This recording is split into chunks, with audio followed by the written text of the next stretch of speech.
A very good evening to you, and it's a warm welcome to the news live on Channel I. I'm Sharifa Tahir. A very good evening indeed. I'm Javed Bongzo, and we begin with the headlines of tonight's news.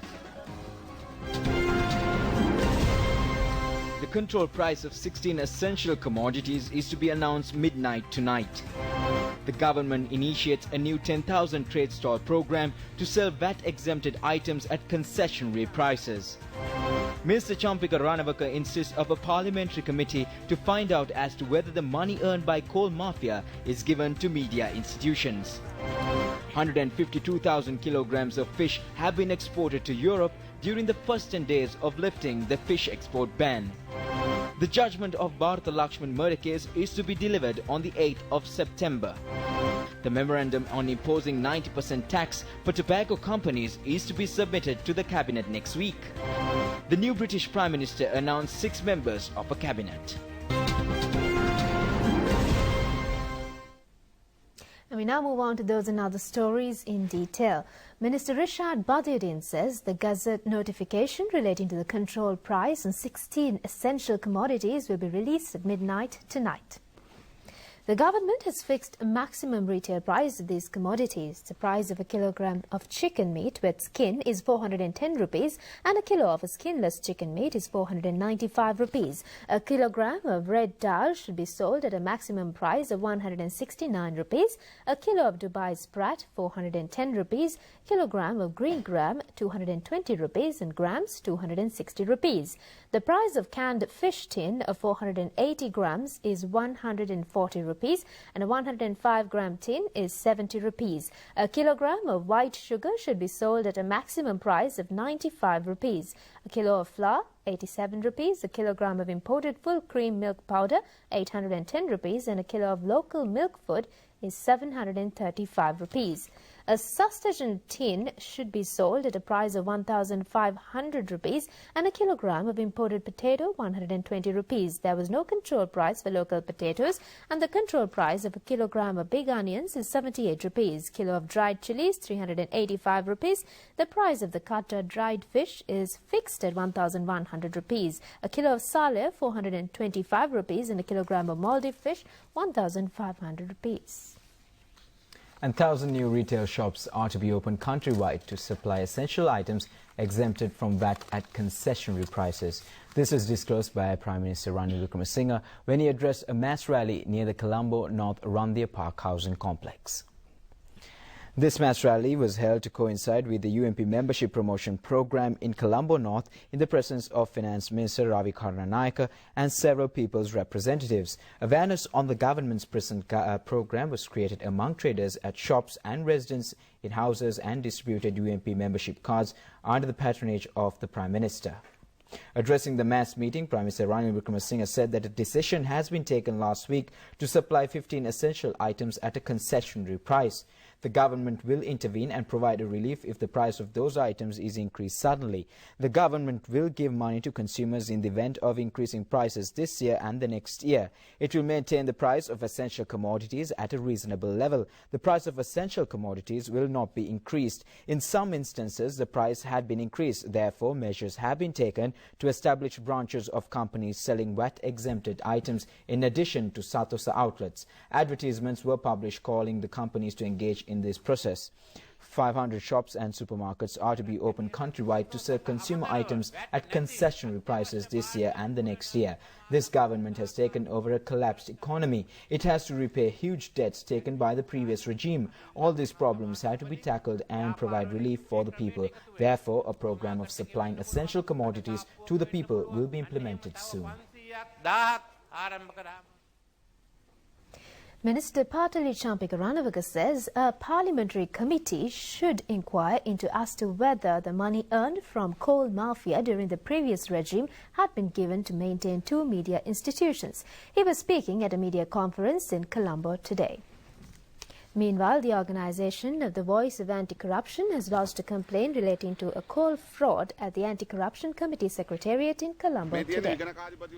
Convener of the organisation, Vasantha Samaravira, said that the Auditor General report clearly indicated that a loss of 1,803 million had been caused following the cola deal. The stock of coal was purchased at a high price. the whole cabinet should bear the responsibility.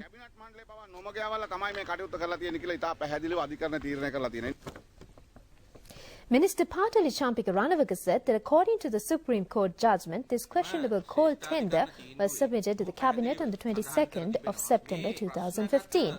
At that time, he was not the Power and Energy Minister. MP Vasudeva Nanayakkara, alias media spokesman of Mahinda Rajapaksa gang, has launched this mudslinging campaign with full knowledge of the incident which took place under the previous Power and Energy Minister. He called upon all media institutions which have published this wrong news item to immediately correct it. Otherwise, he said that he will take legal action against them. Fisheries and Aquatic Resources Ministry has focused attention on promoting fish-based products in the face of high demand, along with the lifting of the ban by the European Union on Sri Lankan fish exports. Mr. Mahinda Amaravira pointed out Sri Lanka could be able to earn a massive sum of much-needed foreign exchange as a result of the lifting of the ban by the European Union. This was widely discussed at the Progress Review meeting on fish exports held at the Fisheries and Aquatic Resources Ministry under the patronage of Minister Mahinda Amaravira. It has been revealed that Sri Lanka has imported 152,000 kilograms of fish to European countries. The European Union has lifted the fish export ban imposed on Sri Lanka on the 21st of last month. Accordingly, the country has exported 58 tons of fish to Europe last month. 36 fish processing factories have resumed their production activities. The country has lost 18 billion rupees annually during the period of fish export ban of the EU on Sri Lanka. Fisheries and Aquatic Resources Ministry revealed that a revenue of 20 billion rupees is expected at the end of next year with the resumption of fish exports to the European Union countries. The U.S. Assistant Secretary of State on Central and South Asian Affairs, Nisha Biswal, claims that the whole world gets benefits from united, peaceful and prosperous Sri Lanka. She noted that time has come to make Sri Lanka as the next Singapore. U.S. Assistant Secretary of State Nisha Biswal made these observations at a ceremony organized in connection with the releasing of a policy statement of a tour in Sri Lanka. Several ministers, MPs and distinguished invitees were present. This is indeed a remarkable time for Sri Lanka.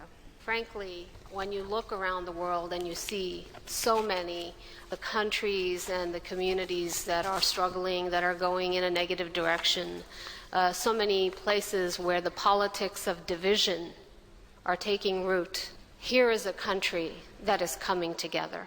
Here is a country that is looking at the politics of unity.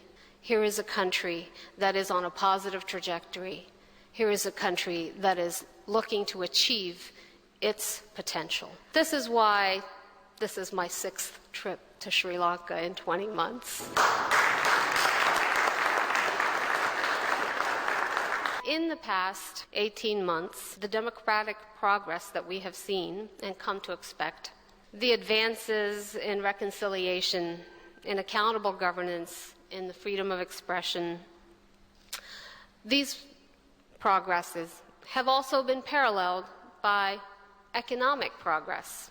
Sri Lanka is showing the world how political reform and economic growth can go hand in hand. It is becoming a global example of how a post-conflict, ethnically diverse country can achieve lasting peace and thriving and inclusive prosperity. Your country has always had tremendous potential. Sri Lanka, once again, has the opportunity, the will, and the support to achieve what has eluded it for so long. And thanks to the Sri Lankan people's commitment to democracy and accountable governance, and the good faith efforts by the current government, over the past year and a half, your country is now primed to become the economic success story that it was always meant to be. No other country is, I believe, more excited and more committed to the vision and the potential of Sri Lanka than the United States. We are very proud of the role that we have played in fostering economic growth and prosperity in Sri Lanka. We know that we can and will do more. And we are moving full steam ahead because we believe that this is Sri Lanka's moment. We believe it can be the fulcrum of a modern and dynamic Indo-Pacific region, a prosperous and open economy that not only thrives in the global marketplace, but drives it to new levels of connectivity and innovation. Lee Kuan Yew once talked about how he hoped that Singapore would become the next Sri Lanka. Decades of conflict reversed Sri Lanka's fortunes and suppressed its success. But now is the time to make Sri Lanka into the next Singapore. As Sri Lanka seizes on this moment, we, the United States, will be there as your friend and as your partner. We are invested in Sri Lanka's success because we know that your future and ours are intertwined. Your prosperity and security is intertwined with ours, and that the whole world stands to benefit from a strong, unified, and prosperous Sri Lanka.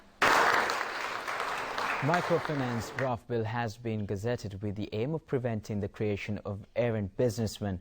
The Prime Minister's office announced today that this bill was gazetted on a directive issued by Prime Minister Ranil Wickremesinghe. A Gazette notification issued on the 11th of July 2016 has declared that Microfinance Bill number 6 of 2016 is to be implemented. A large number of people had to face severe economic difficulties in the recent past as they have fallen into the trap of errant businessmen like Sakwiti and Dandua Mudalali. Majority of the poorest of the poor, including women, are being provided with loan facilities through microfinance loan schemes. This was the first time such schemes are to be regulated in the island. The trial at bar in the Colombo High Court today fixed the date of judgment on the 8th of September on the murder of former MP Bharata Lakshman Premachandra and 3 others. 4 persons, including former MP Bharata Lakshman Premachandra, have died in a shooting incident in Kolonnava on the 8th of October 2011. Thereafter, Attorney General filed indictments at the Colombo High Court and the hearing of the murder case began from October 2015. 13 persons, including former MP Duminda Silva, were cited as suspects. The Colombo High Court today ordered to submit corrections, if there were any, as written submissions on or before the 12th of August to the court registrar. The 3-member High Court bench, comprising of Judges Shiran Gunaratne, Padmini N. Ranavaka and CBS Moraes, rejected the permission pleaded by Duminda Silva to visit overseas for medical treatment. The Federal Republic of Germany has agreed to provide a €30 million technical cooperation grant to Sri Lanka during President Maithripala Sirisena's visit to Germany in February 2016. The grant has been awarded for implementation of 4 projects, namely the National Park and Buffer Zone Management in Vilpattu, vocational training in the north and east of Sri Lanka, small and medium-sized enterprises sector development, and the project for facilitating initiatives for social cohesion and transformation. The proposal made by Minister of Finance Ravi Karunanayake to enter into an agreement for obtaining the grant was approved by the Cabinet of Ministers. We now move on to our segment, Asia in a Minute.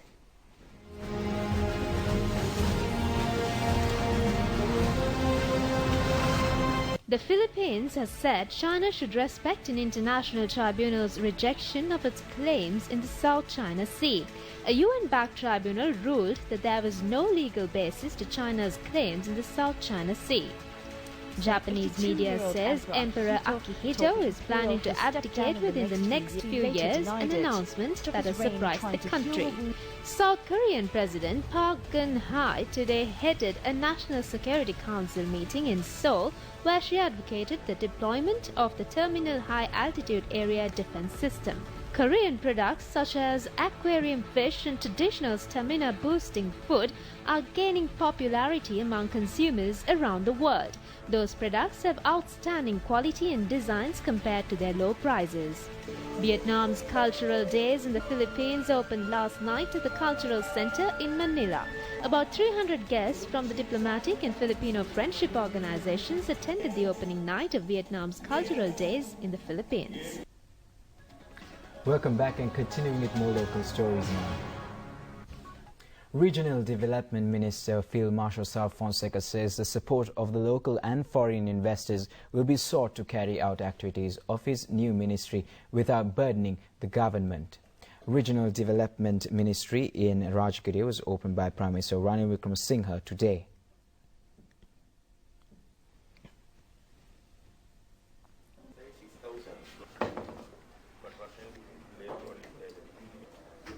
The Premier inspected the needs of the ministry during his observation visit.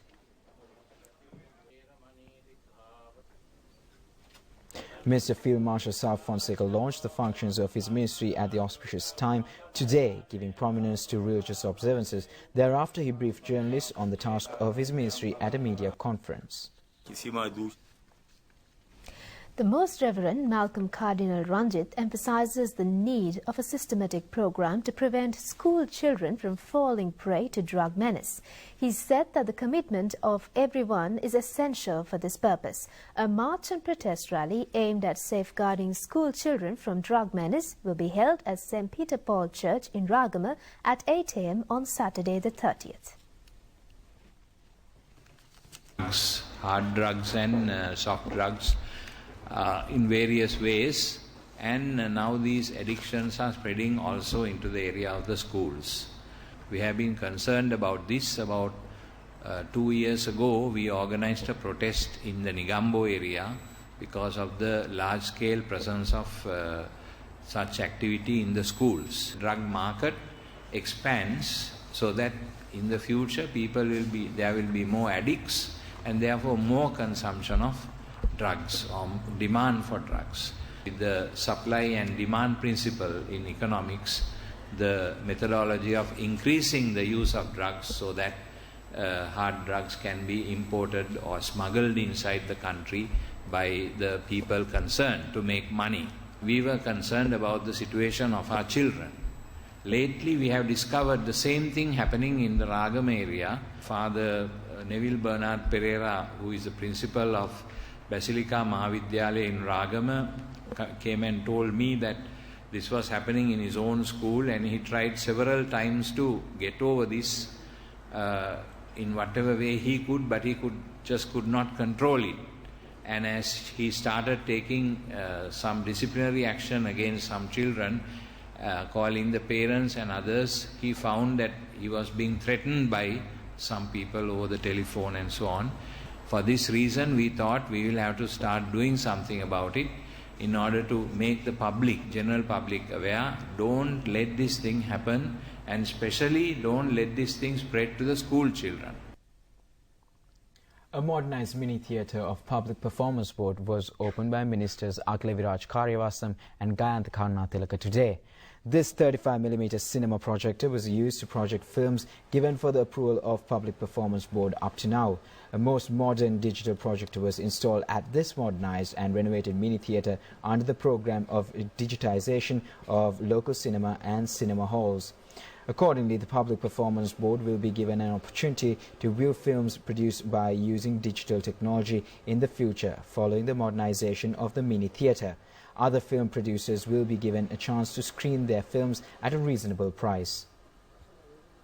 Mr. Gayantha Karunatilaka noted that the year 2016 is very important for local cinema. The film Rekha, which was created a great revolution in local cinema, marks its 60th anniversary this year. Maname stage drama is also celebrating the 60th anniversary. Digital cinema halls will be opened this year as a special task. He expressed the belief that the country will get digital facilities next year, where the Sinhala cinema will mark its 70th anniversary.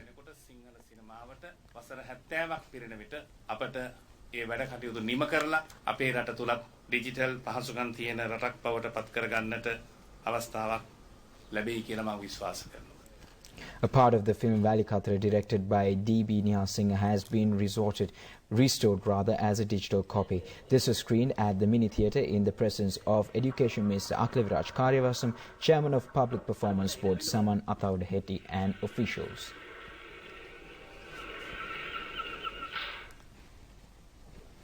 A satyagraha was held this afternoon demanding the authorities to pass National Audit Bill without any amendments in Parliament. This protest campaign was held under the leadership of Joint Trade Union Collective of Auditor General's Department. The Satyagraha campaign was held near the Battaramulla Parliamentary roundabout from 12 noon to 1 p.m. today.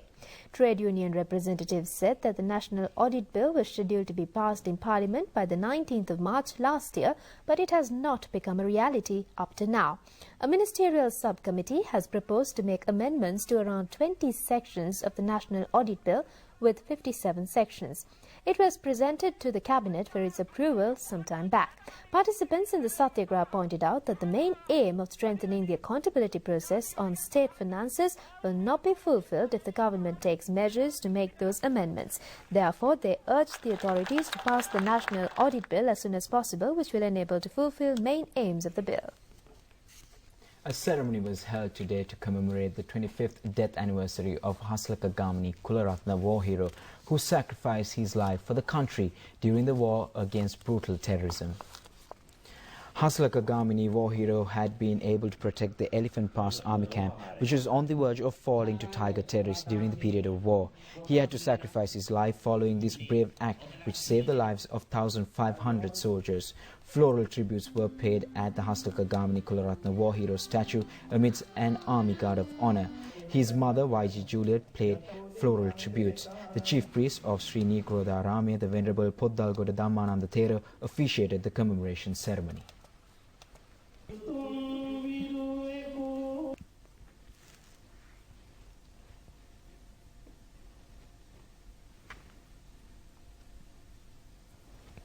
The government is to impose 90% tax on tobacco companies, Health Minister Dr. Rajitha Senaratne told a media conference in Colombo today that relevant cabinet memorandum to increase those taxes will be presented to the cabinet next week.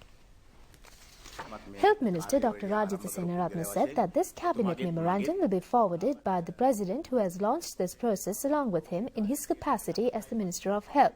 67% tax was imposed on tobacco companies in the past. A blank cigarette packet concept of Australia will be adopted.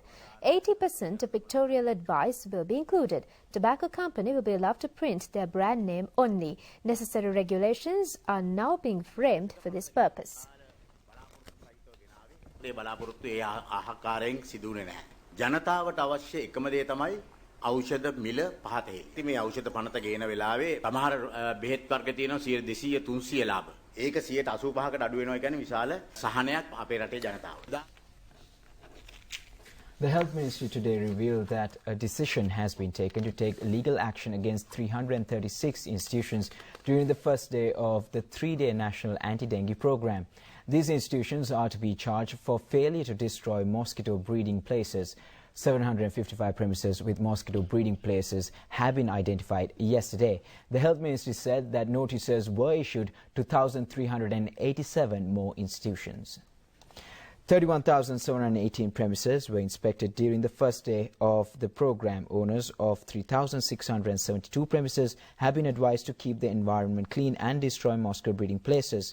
A continuous program is being implemented to control dengue. Treatment of patients and laboratory services will be improved under this initiative. The Health Ministry says the IDH Hospital, Lady Ridgeway Children's Hospital and Colombo South Teaching Hospital have deployed additional doctors and health staff to strengthen health services to treat dengue patients. 1 million premises have been inspected during the first 6 months of this year. 200,000 mosquito breeding places have been found during the inspections. 50% of patients were reported from the Colombo district. The program is being implemented in the districts of Colombo, Gampaha, Kaltura, Gaul, Mathura, Kandy, Mathale, Kurunegala and Ratnapura, where there was a growth in dengue patients. 40 patients have died due to the disease. The all-share price index closed at 6,401.90 points, dropped by 0.88 points, and the S&P SL 20 index closed at 3,404.52 points, also dropped by 3.48 points at the end of trading in the Colombo Stock Exchange today. Turnover was over 1 billion rupees. Here's a summary of market details of the Colombo Stock Exchange today.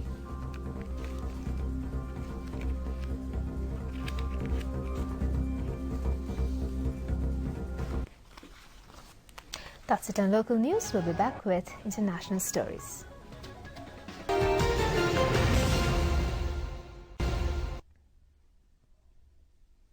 Welcome back and continuing with foreign news now. New British Prime Minister Theresa May announced 6 members of her cabinet. Philip Hammond, who had been Foreign Secretary, is now Chancellor. Hammond campaigned to remain in the European Union and said before the House of Commons day before yesterday that he thinks leaving the EU could take as long as 6 years because the exit agreement could take years to negotiate and will need to be ratified by the parliaments of the other 27 member states to take effect. May appointed David Davis to a newly created Secretary of State role in which he will manage Britain's exit from the EU. Davis campaigned to leave the EU and it will be his job to defend Britain's economy in new trade agreements with European countries. Boris Johnson, probably the best-known member of the new cabinet in the UK, is now Britain's Foreign Secretary, making him the country's senior diplomat as Britain extricates itself from the EU.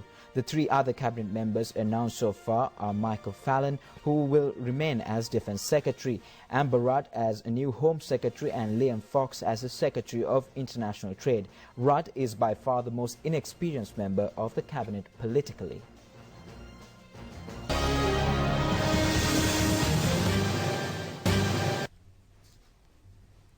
And on sports news, the Australian cricket team has decided to obtain services of Muthaiya Muralidharan as special consultants to strengthen their spin bowling department. Australian team is now in the island to play 3 test matches, 5 one-day internationals and 2 T20 games.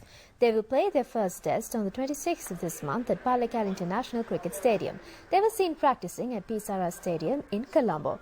Australian skipper Stephen Smith said advice of former ace spinner Muralidharan will help him spin bowlers to display extraordinary talents. Former Sri Lankan batsman Thilan Samaravira has contributed his share in strengthening Australian batting department at the National Cricket Academy in Brisbane.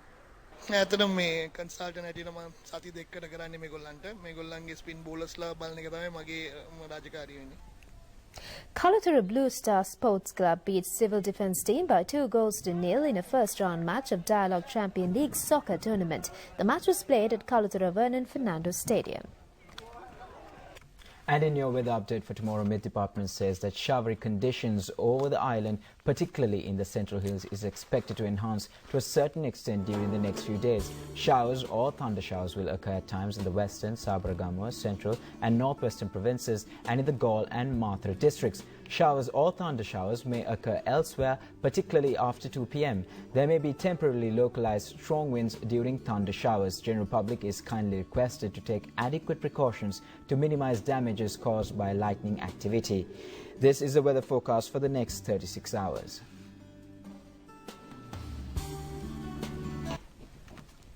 And that's it for tonight's news. Do watch us tomorrow at the very same time. Good night. Good night.